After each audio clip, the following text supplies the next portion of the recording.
বিগত সময় যদি আপোনালোকে চাই তেতিয়াহলে দেখিব অসমখন এটা ঢুল হৈছে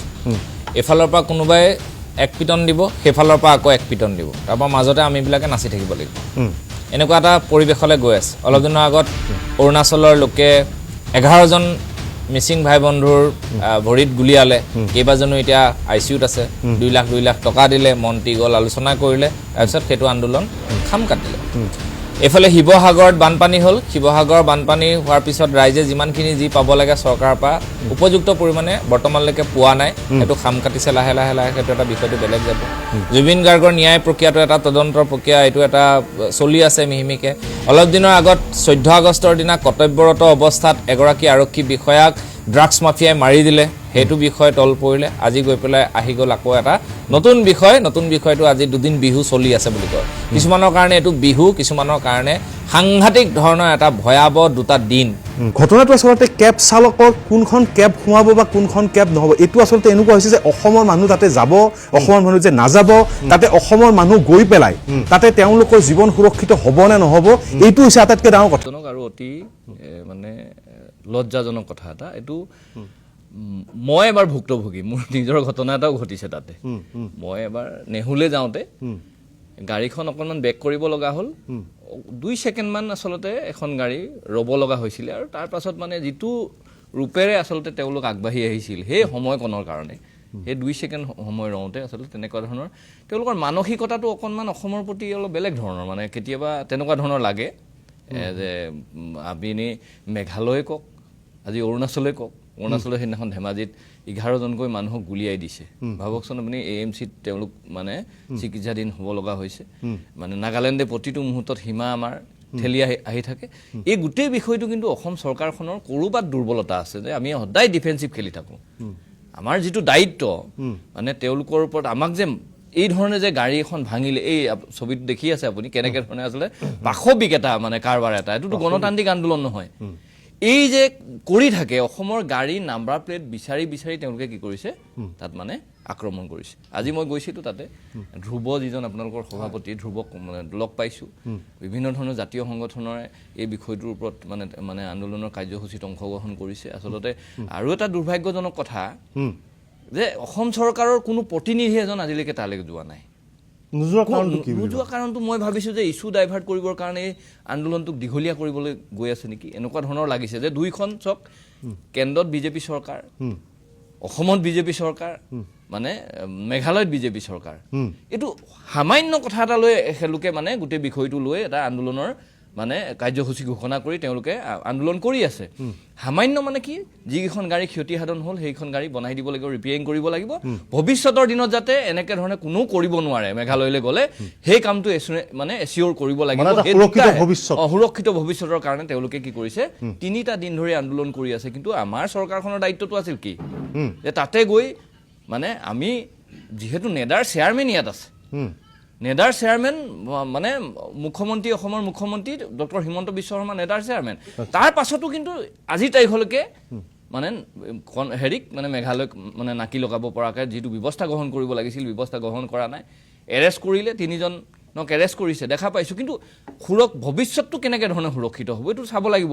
বাৰে প্ৰতি অসমৰ মানুহে মাৰ খাই থাকিব এটোটো কোনো কালে মানি লোৱা নহয় আমি সদায় ভাতৃত্ববোধেৰে অসমীয়া মানুহবিলাকে সকলো চাৰি মানে হিমাৰ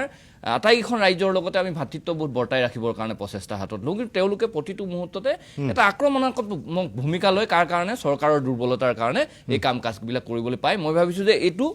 ইমিডিয়েট আলোচনা হ'ব লাগে আৰু যিসকল কেব চালকে আসলতে বা ড্ৰাইভাৰ সন্থাৰ ব্যক্তিসকলে তাতে প্ৰতিবাদ কৰি আছে মই দেখিছো যে বিজেপিৰ মানুহো কৈছে বিজেপি মানে পৰোক্ষভাৱে সমৰ্থন কৰা সত্যৰঞ্জন বৰা ডাঙৰীয়াও তাত বহি আছেগে যে এই কথাবিলাক মানে এই মানুহ বিলাকৰ সুৰক্ষিত এখেলোকে এখন গাড়ী চলাই পেট পবৰ্তাই আছে পৰিয়াল পোহপাল দি আছে তাৰ পাছত গৈ যদি তাত প্ৰত্যেক বছৰৰ মানে বছৰে প্ৰত্যেক বছৰতে তেওঁলোকে ধৰণৰ এনেকুৱা ধৰণৰ ঘটনাটো আমি যাতে মানে একদম নিষ্পত্তি কৰিব পৰা হয় তেওঁলোকে যাতে কোনো কালে হাত দিব নোৱাৰে তেনেকুৱা পৰ্যায়লৈকে এটা মানে সুস্থিৰ সিদ্ধান্তত আহিব বুলি আমি আশা প্ৰকাশ কৰিছো আৰু মানে অসম চৰকাৰখনে যাতে প্ৰতিটো মুহূৰ্তত ডিফেন্সিভ নেখেলে যে পিছলে হুকা নীতি এটা আজি সীমান্ত মন্ত্ৰীগৰাকী এটা কথা কৈছে যে প্ৰতিবাদকাৰীয়ে যিসমূহ কথা বতৰা কৈছে, যিসমূহ দাবী উত্থাপন কৰিছে, যিসমূহ সমস্যা সমাধান কৰিছে, দুইখন চৰকাৰ আলোচনা হ'ব, তাত এই সমস্যাসমূহ আমি আলোচনা কৰিবলৈ গ'লে সীমান্ত উন্নয়ন মন্ত্ৰী অতুল বৰা, হয়, অতুল বৰা ডাঙৰীয়া সীমান্ত তাত আলোচনা কৰিবলৈ গ'লে তাত আচলতে ৰিজাল্ট কিটো পাবতো ৰাইজে দেখি আছে নহয়। নাগালেণ্ডত আদি মই মানে সৰু পথাৰৰ এজন ব্যক্তি হিচাপে নাগালেণ্ডত কেনেকৈ ধৰণে মাটি আমাৰ লৈ গৈ আছে, সীমান্ত উন্নয়ন মন্ত্ৰীয়ে এবাৰ গৈ মেলি কি কৰিলে, কঁঠাল গছত কঁঠাল পাৰি আনি খোৱা ব্যৱস্থা কৰিলে। এতিয়া যদি মেঘালয়লৈ যায়, গাহৰি মাংসই ভাতকেইটা খাই আলোচনা মানে সামৰি পিনি তাৰপৰা গুচি আহিব। তাতকৈ আৰু বহুত বেছি আশা কৰিব নোৱাৰি। মই সেইকাৰণে কৈছোঁ যে এইটো কেন্দ্ৰৰ মানে ইনিচিয়েটিভ লৈ এইটো সমস্যা সমাধান কৰিবৰ বাবে ব্যৱস্থা গ্ৰহণ কৰিব লাগে। মুখ্যমন্ত্ৰীগৰাকীয়ে বেলেগক দায়িত্ব কিয় দিব লাগে? নেডাৰ চেয়াৰমেনজন হৈ তেওঁ নিজে দায়িত্ব লওক, নিজে দায়িত্ব লৈ মুখ্যমন্ত্ৰী আলোচনা কৰি যে কোনো কালে এনেকুৱা ধৰণৰ কাম কৰিব নোৱাৰিব, স্থানত বহি ল'লেই হ'ল, হয় ন? এটা কথা পাতি লওক, কথা পাতি মানে এই বিষয়টো তেওঁ গায়ে এৰাই দিলে নহ'ব নহয়। বিষয়টোৰ পৰা নেডাৰ চেয়াৰমেন হৈ তেওঁ দায়িত্বত আছে আজি তাৰিখত উত্তৰ পূৰ্বাঞ্চলৰ, তাৰ পাছত তেওঁ আকৌ বেলেগলৈ দায়িত্বটো ঠেলি দিব, এনেকুৱা ধৰণৰ কথাটো নাই। সেইকাৰণে কৈছোঁ যে এইটো নিষ্পত্তি কৰিবৰ কাৰণে সদিচ্ছাৰ অভাৱ হৈছে আৰু দীঘলীয়াকৈ আন্দোলনটো লৈ যাবৰ কাৰণে প্ৰচেষ্টা মানে কাম কৰিছে। কেলে যে বিভিন্ন ধৰণৰ ইছ্যু আছে, কাজিৰঙাৰ ইছ্যুটো আছে বা বেলেগ ধৰণৰ কোনোবাই মানে হেৰিৰ লগত মই শুনা পাইছোঁ যে মানে এই চিমেণ্ট কোম্পানীটোৰ লগত মানে মেঘালয়ৰ মুখ্যমন্ত্ৰীও জড়িত হৈ আছে। সেইকাৰণে বস্তুটো দীঘলীয়া কৰি ইছ্যু ডাইভাৰ্ট কৰিবৰ কাৰণে তেওঁলোকে আচলতে কাম কাজ কৰি আছে। এইটো ইয়াৰ ওপৰত ৰাজনৈতিক এজেণ্ডা আছে, নহ'লে ইমান দীঘলীয়া কৰাৰ কোনো অৰ্থ নাই। কোনো এজন ব্যক্তি যোৱা নাই আজিলৈকে, 3 দিন ধৰি আমাৰ ড্ৰাইভাৰ সন্থা, কেব চালক সন্থাই তাত মানে আন্দোলন কৰি আছে, কিন্তু কোনো এজন ব্যক্তি নোযোৱাটো অলপ ডাঙৰ কথা নেকি? এইটো এওঁলোক কি মানে অসমৰ মানুহ নহয় নেকি? এওঁলোকৰ প্ৰতি চৰকাৰখনৰ দায়িত্ব নাই নেকি যে ভোকে পিয়াহে ৰ'দে বৰষুণে তেওঁলোকে গৈ পিনি মানে সেই তাত আন্দোলনৰ কাৰ্যসূচী ৰূপায়ণ কৰি আছে? এওঁলোকক কোনো দায়িত্বপূৰ্ণভাৱে তেওঁলোকৰ ওচৰলৈ এজন ব্যক্তিকো পঠাই দিয়া নাই। এইটোতো কোনো কালে চৰকাৰে তেনেকুৱা ধৰণে হাত সাৰিলে নহ'ব। চৰকাৰে মানে এইটো ব্যৱস্থা গ্ৰহণ কৰিব লাগিব। গণতান্ত্ৰিক আন্দোলন মই নিজে দেখিছোঁ, তাত বাৰে প্ৰতি কৈ আছে, ধ্ৰুৱ বুলি যিজন আছিলে তেওঁৰ সতীৰ্থসকলক কৈ আছে যে কোনো কালে যাতে হিংসাত্মক হ'ব নোৱাৰে, যাতে কোনো তাত এনেকৈ ধৰণে মানে গাড়ীবিলাকক মানে যাত্ৰীসকলক অপদস্থ কৰিব নোৱাৰে। হয়, প্ৰয়োজন হৈছে ঘূৰাই পঠাই দিছে, কিন্তু ভাল বিহেভ কৰি হাতযোৰ কৰি তেওঁলোকে কি কৰিছে, আন্দোলনটো সফল কৰিবৰ কাৰণে ব্যৱস্থা গ্ৰহণ কৰিছে। গণতান্ত্ৰিক আন্দোলন এটা হৈ আছে, তাৰ প্ৰতি শ্ৰদ্ধা কিন্তু চৰকাৰে যেনেধৰণে দিব লাগিছিল দিয়া পৰিলক্ষিত হোৱা নাই। নিশ্চয়। চন্দন গৌতম গোস্বামী কি ক'ব যে সমগ্ৰ বিষয়টোক লৈ আপোনাৰ বিশ্লেষণে কি কয়? চব প্ৰথম কথা, আজিৰ যিটো পৰিস্থিতি, এইটো আজিৰ পৰিস্থিতি বুলি ক'লে আচলতে নহ'ব। আমি চাওঁ, আমি আগলৈকে যদি ঘূৰি যায়, এনেকুৱা পৰিস্থিতি আগতেও হৈছে। অসমীয়া কেব চালকক মেঘালয়ত সোমোৱাত আগতেও বাধা দিয়া হৈছে, অপদস্থ কৰা হৈছে। মাজতে অসমৰ পৰা মেঘালয়লৈ যোৱা ৰাস্তাত ডিজেল ঢালি পেলাই আপোনালোকে নিজে বাতৰি পৰিৱেশন কৰিছে, আমি চাইছিলোঁ যে বহুকেইখন এনেকুৱাকৈ গাড়ীক আপোনাৰ এক্সিডেণ্ট কৰোৱাই পেলাই তাৰ পৰা আপোনাৰ কিছুমান দুষ্কৃতিকাৰীয়ে আপোনাৰ মানে লুণ্ঠন কৰাৰ কিছু ঘটনা আমি আগতো পাইছোঁ। গতিকে আজিৰ যিটো ঘটনা, আজিৰ বুলিয়েই কওঁ, 2 দিনৰ আগৰ যিটো ঘটনা, এইটোতো প্ৰথম কথাটো এজন সাধাৰণ মানুহ হিচাপে ইয়াতকৈ বেছি আৰু দুৰ্ভাগ্যজনক কথা একো হ'ব নোৱাৰে যে এনেকুৱাকৈ অসমৰ মানুহৰ, অসমৰ কেব চালকত তাতে গৈ পেলাই এটা ছাত্ৰ সংগঠনৰ নেতৃত্বত আপুনি কোৱাৰ দৰে এক মৌলবাদী আপোনাৰ ভাৱধাৰা সন্মুখত ৰাখি পেলাই তেওঁলোকে যি ধৰণে আক্ৰমণ কৰিছে, ইয়াক আৰু আচলতে কোনো ভাষা নাই ইয়াক আমি গৰিহণা দিয়া বা আমি ইয়াক মানে আপোনাৰ লজ্জাজনক ঘটনা বুলি কোৱাৰ। কিন্তু কথাটো হৈছে যে এই ঘটনাটো যেতিয়া মই ক'লোঁ যে এইটো ঘটনা আচলতে হিংসাত্মক, এইবাৰ বহুত বেছি হৈ গৈছে। এতিয়া মানে আপোনাৰ আগতকৈ বহুত বেছি এইটো মানে এনেকুৱা এটা পৰিস্থিতি। আগতেও এনেকুৱা ধৰণৰ ঘটনা হৈছে, কিন্তু মই ক'ব খুজিছোঁ প্ৰত্যেকবাৰে কিন্তু যেতিয়া এনেকুৱা ধৰণৰ ঘটনা হয় অসমত প্ৰতিবাদ কৰা হয়, কিন্তু আপুনি যদি চাই কোনো এখন চৰকাৰে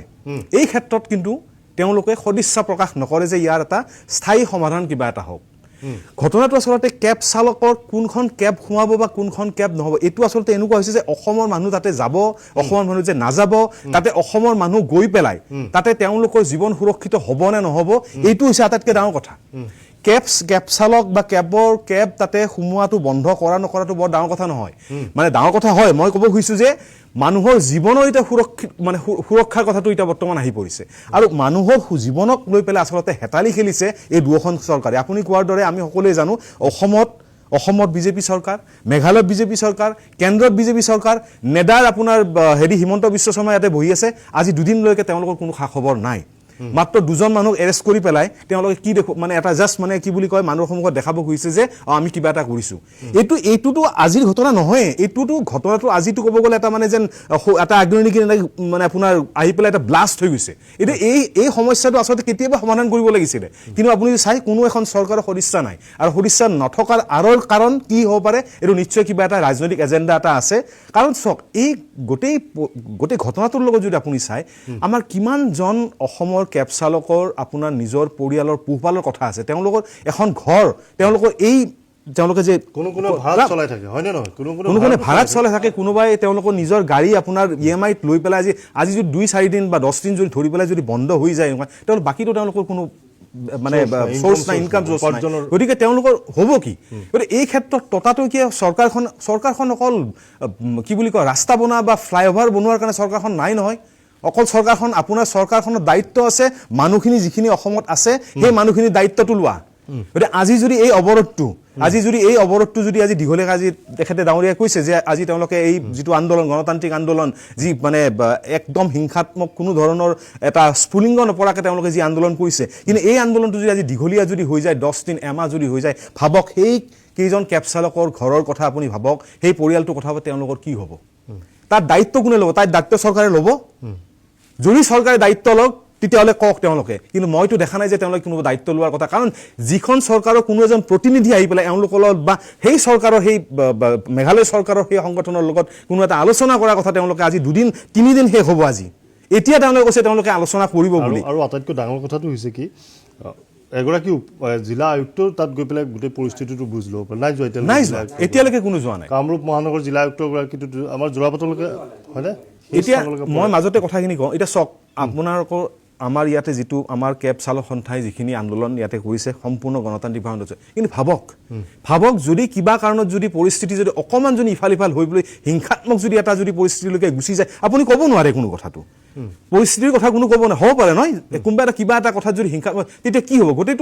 গোটেই বস্তু মানে ঘৰ জ্বলিব তেতিয়া গাড়ী জ্বলিব মানুহ মৰিব পুলিচ ফায়াৰিং হ'ব গোটেই ঘটনাটো গোটেই পৰিস্থিতি কিমান বেয়াৰ ফাললৈকে ঢাল খাই হ'ব পাৰে এই কথাৰ চৰকাৰে চাগে তেওঁলোকৰ মগজুত এতিয়ালৈকে সোমোৱা নাই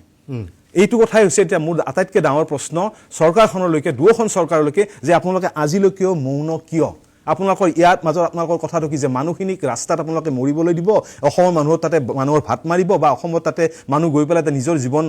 তেওঁলোক সুৰক্ষিত হ'ব নে নহয় তাক লৈ চিন্তা কৰিব নে আপোনালোকৰ দায়িত্ব নিজে পালন কৰিব চাওক বিগত সময় যদি আপোনালোকে চাই তেতিয়াহ'লে দেখিব অসমখন এটা ঢোল হৈছে এফালৰ পৰা কোনোবাই এক পিটন দিব সেইফালৰ পৰা আকৌ এক পিটন দিব তাৰপৰা মাজতে আমিবিলাকে নাচি থাকিব লাগিব এনেকুৱা এটা পৰিৱেশলৈ গৈ আছে অলপ দিনৰ আগত অৰুণাচলৰ লোকে 11জন মিচিং ভাই বন্ধুৰ ভৰিত গুলিয়ালে কেইবাজনো এতিয়া ICUত আছে 2 লাখ টকা দিলে মন্ত্ৰী গ'ল আলোচনা কৰিলে তাৰপিছত সেইটো আন্দোলন খাম কাটিলে এফালে শিৱসাগৰত বানপানী হ'ল শিৱসাগৰৰ বানপানী হোৱাৰ পিছত ৰাইজে যিমানখিনি যি পাব লাগে চৰকাৰৰ পৰা উপযুক্ত পৰিমাণে বৰ্তমানলৈকে পোৱা নাই সেইটো খাম কাটিছে লাহে সেইটো এটা বিষয়টো বেলেগ যাব জুবিন গাৰ্গৰ ন্যায় প্ৰক্ৰিয়াটো এটা তদন্তৰ প্ৰক্ৰিয়া এইটো এটা চলি আছে মিহিমিকে অলপ দিনৰ আগত 14 আগষ্টৰ দিনা কৰ্তব্যৰত অৱস্থাত এগৰাকী আৰক্ষী বিষয়াক ড্ৰাগছ মাফিয়াই মাৰি দিলে সেইটো বিষয় তল পৰিলে আজি গৈ পেলাই আহি গ'ল আকৌ এটা নতুন বিষয়টো আজি 2 দিন বিহু চলি আছে বুলি কয় কিছুমানৰ কাৰণে এইটো বিহু কিছুমানৰ কাৰণে সাংঘাতিক ধৰণৰ এটা ভয়াবহ দুটা দিন এই যে চালকসকলৰ এইটো বিপদ নহয় বা চালকসকলৰ কেব চালকসকলে নেতৃত্ব লৈছে কমাৰ্চিয়েল গাড়ীত তেওঁলোকে টাৰ্গেট কৰা নাই তেওঁলোকে টাৰ্গেট কৰিছে অসমক A01ক টাৰ্গেট কৰিছে তাৰ মানে কাক কৰিছে কংগ্ৰেছ বিজেপি এজেপি যিমান দল সংগঠন আছে সকলোকে আঘাত কৰিছে সকলো একেমুখে ধিক্কাৰ দিব লাগে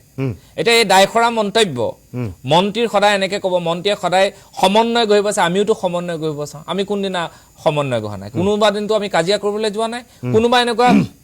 উদাহৰণ দিব পাৰিব নেকি আমাৰ অসমীয়া সভ্যতা সংস্কৃতিৰে অনুপ্ৰাণিত ল'ৰাই কেতিয়াবা মেঘালয়ৰ ল'ৰাকে দুই থাপৰ মাৰিছে নাই মৰা কোনোবা মদাহীয়ে মাৰিছে যদি বেলেগ কথা কিন্তু নাই মৰা মদাহীয়েও নামাৰে নজিৰ নাই অৰুণাচলৰ মানুহ কোনোবাই মাৰিছে নেকি নাই মৰা তাৰপিছত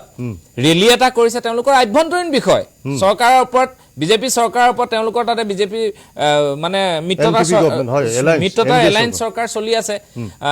ডাবল ইঞ্জিন চৰকাৰ সেইফালৰ পৰা আহতীয়াকৈ চাবলৈ গ'লে গতিকে তেওঁলোকৰ আভ্যন্তৰীণ বিষয়ত এটা তেওঁলোকে প্ৰতিবাদ কৰিছে তেওঁলোকে মেঘালয় গাড়ী ভাঙিব লাগিছিলে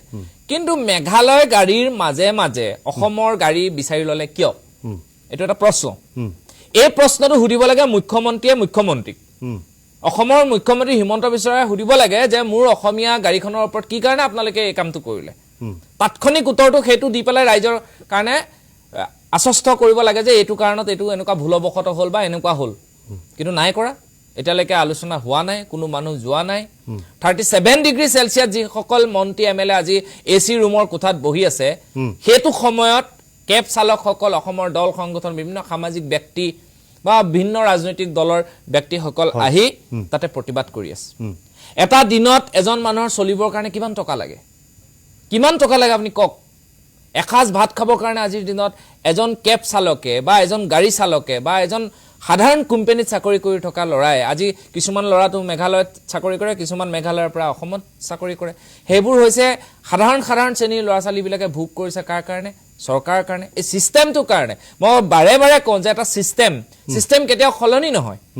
সিস্টেমটো খলনি হ'ব বুলি ভাবি কংগ্ৰেছৰ দুৰ্নীতি দেখি পেলাই আমি বিজেপিক ভোট দিছো ভাবিছো যে বিজেপিয়ে এটা নতুনত্ব সৃষ্টি কৰিব ভাতৃত্ববোধৰ যে কিবা হলে আমাক তেওঁলোকে ৰক্ষণাবেক্ষণ দিব আমাৰ এটা সিস্টেমৰ ওপৰত আমাৰ এটা আস্থা থাকে কিন্তু বাৰে বাৰে তেওঁলোক ব্যৰ্থ কিয় হৈছে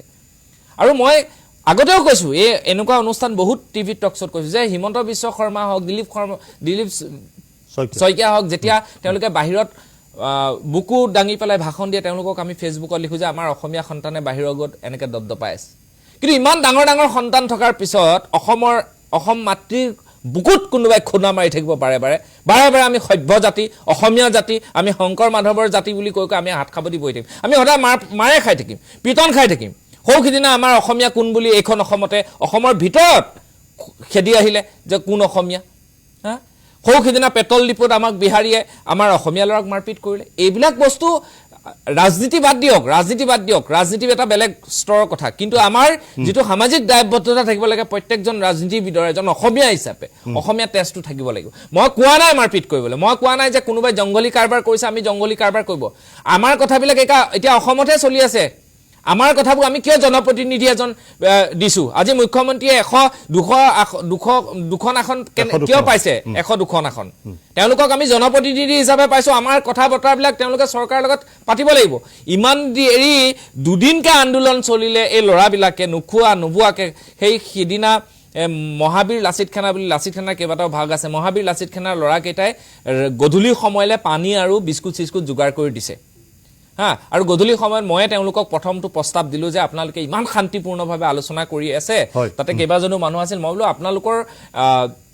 যেটো প্ৰতিবাদ যেটো গধূলি হোৱাৰ লগে লগে আখেপাখে ওয়াইন শ্বপ ধে আজিকালি ওয়াইন শ্বপ বহুত ঠাইত গম পাইছে ওয়াইন শ্বপ বহুত হৈ গৈছে যতে যতে মতটো সুলভ মূল্যত পাই যায় গতিকে যতে খাই দিব পটকে কোনোবা এটা দলিয়াই দিলে কিবা এটা হল তাৰপিছত কি হৈ গল যে অসমৰ মানুহে আক্ৰমণ কৰিলে মেঘালয়ৰ মানুহে আক্ৰমণ কৰিলে বুলি কৈ পেলাই গোটেই বস্তুটো এটা বেলেগ দিশত গুচি যাব গতিকে আমাক এটা উপযুক্ত সলিউশন লাগে অকল মোৰ কাৰণে বা কেব চালকখিনিৰ কাৰণে বা কোনোবা বিশেষ মানুহৰ কাৰণে নহয় অসমৰ মানুহে এতিয়াও খাখোৱা ভাত খোৱা ভিডিঅ চাই আছে আজিৰ ডেটটো এজনী ছোৱালী ৰাতিপুৱা দেখিলো তাই গমে নাপায় কৈছে আপোনালোকে কিয় ইমান উৎপাত কৰিছে আৰে ভাই অসমৰ মানুহক মাৰপিট কৰিছে অকল এইটোৱে নহয় মই আজি এটা শেয়াৰ কৰিছো আপুনি চাবচোন তাত এজন লৰাই আজি অলপ দিনৰ আগত গাড়ীখন পাৰ্কিং কৰিছিলে পাৰ্কিং মানে শুনিব দেই শিলঙত এই মানুহ এজন বহুৱাই পেলাই মানুহজনে বস্তু আনিবলৈ গৈছে এনেকে আমি গাড়ী এখন ৰখাই চালক এজনক ৰখাই পটককে কিবা এটা লৈ আনিব এতিয়া মই আহি থাকোতে কেবখন ৰখাই মই এটা চুইংগম ললো তেতিয়া আহি এজনে কৈছে তই ইয়াত কিয় গাড়ী ৰখাইছ হিন্দীতে তেওঁলোকক কৈছে কিয় গাড়ী ৰখাইছ গাড়ী নৰখাবি ইয়াত আগৰ এই পাৰ্কিঙত ৰখা বোলে পাৰ্কিঙত কিমান 100 টকা ভাবক আপুনি আৰু কি হয় আমাৰ আজি টুৰিষ্ট তালে নজুৱাৰ লগে লগে তেওঁলোকৰ নাজল নাথল অৱস্থা হৈছে গতিকে মই এটা কথা বিনম্ৰভাৱে ক'ব বিচাৰো যে আন্দোলনটো দীঘলীয়া কৰাতকে সমাধানটো তেওঁলোকে ৰাজ্য চৰকাৰে চিন্তা কৰিব লাগে কাৰণ তেওঁলোকৰ ৰাতি ভাত মুঠিৰ কাৰণে তেওঁলোকৰ ঘৰত মানুহ ৰৈ থাকে গতিকে মই ভাবো যে মুখ্যমন্ত্ৰী হিমন্ত বিশ্ব শৰ্মা ডাঙৰীয়া অতুল বৰাই দায়খৰা মন্তব্য দিছে দিবই বাৰু তেওঁ বেলেগ কথা গতিকে হিমন্ত বিশ্ব শৰ্মাই অতি সোনকালে নেদাৰ আহ্বায়ক হিচাপে ইয়াৰ এটা ভৱিষ্যতে নহব পৰা কিবা এটা আমাক মানে পদক্ষেপ ল'ব নিশ্চয় জয়ন্ত গোস্বামী সামগ্ৰিক ঘটনা সন্দৰ্ভত ভাৰতীয় জনতা পাৰ্টিৰ পক্ষৰ পৰা ইতিমধ্যে মই যোৱাকালিও মন্তব্য লৈছোঁ, আজি আপোনাৰ প্ৰতিক্ৰিয়া ল'ম যে 2টা দিনা আন্দোলন হৈছে, এই পৰ্যন্ত কিন্তু আমি দেখিছোঁ 2খন জিলাৰ কোনো জিলা আয়ুক্তই তাত গৈ কোনো ধৰণৰ পৰিস্থিতিৰ প্ৰতিবাদকাৰীসকলক কথা বতৰা সোধা নাই। সমান্তৰালভাৱে 2খন ৰাজ্য চৰকাৰৰ কোনো জনপ্ৰতিনিধি এই পৰ্যন্ত কিন্তু সেই স্থানত অহা নাই আৰু আন্দোলনটো ধাৰাবাহিকভাৱে দীঘলীয়া হৈ গৈ আছে। কিন্তু গণতান্ত্ৰিক প্ৰতিবাদ এটা অব্যাহত ৰাখিছে, এতিয়ালৈকে কিন্তু কোনো হিংসাত্মক পৰিস্থিতি নাই। এইটো 2খন ৰাজ্য চৰকাৰৰ বাবে এক সেউজ সংকেত বা এক ইতিবাচক ইংগিত। গতিকে এই ইতিবাচকটোক যদি এতিয়াই সহজে সমাধান কৰিব পৰা গ'লহেঁতেন, তেতিয়া কিন্তু অনাগত ভৱিষ্যতত হয়তো 2খন ৰাজ্যৰ মাজত এটা সমন্বয় তাৎক্ষণিক দিশে আগবাঢ়িলেহেঁতেন। কিন্তু এতিয়ালৈকে জনপ্ৰতিনিধি যোৱা নাই, অত্যন্ত দুৰ্ভাগ্যজনক বিষয়, এইটো চৰ্চাৰ বিষয়। মানে চাওক, কথাটো হৈছে এনেকুৱা যে প্ৰথম তাত মেঘালয় চৰকাৰৰ যিটো ষ্টেটমেণ্ট, হয়, এইটোত কৈছে যে চম আননোন মিছক্ৰিয়েঞ্চ, এই যে গোটেই ঘটনাটো কিছু অচিনাক্ত দুৰ্বৃত্তই ঘটোৱা ঘটনা, এইটো হ'ল মেঘালয় চৰকাৰৰ ফালৰ পৰা official statement before the Meghalaya high court. তাৰপিছতে অসম চৰকাৰ, যিহেতুকে অসম বিষয়টো অসম কেন্দ্ৰিক, মানে অসমৰ মানুহ, অসমৰ অলপ আগতে বক্তাগৰাকীয়ে কোৱাৰ ধৰণে ASৰ ওপৰত আক্ৰমণ, মানে অসমত ৰেজিষ্টাৰ হোৱা নাম্বাৰৰ গাড়ীসমূহ চাইছে আক্ৰমণ। গতিকে অসমৰ মুখ্যমন্ত্ৰী ডাঙৰীয়াই মেঘালয়ৰ মুখ্যমন্ত্ৰীৰ লগত ইমিডিয়েট তেওঁৰ বাৰ্তালাপ, আৰু তেওঁ বাৰ্তালাপৰ পৰৱৰ্তী সময়ত খাচী ছাত্ৰ সন্থা, যিটো অৰ্গেনাইজেশ্যনে গোটেই আন্দোলনাত্মক সিদ্ধান্ত লৈছিলে বা আন্দোলন আহ্বান জনাইছিলে, তেওঁলোকৰ সভাপতিকে প্ৰমুখ্য কৰি কেইবাজনো শীৰ্ষস্থানীয় নেতৃত্বক মেঘালয় চৰকাৰে গ্ৰেপ্তাৰ কৰিছে।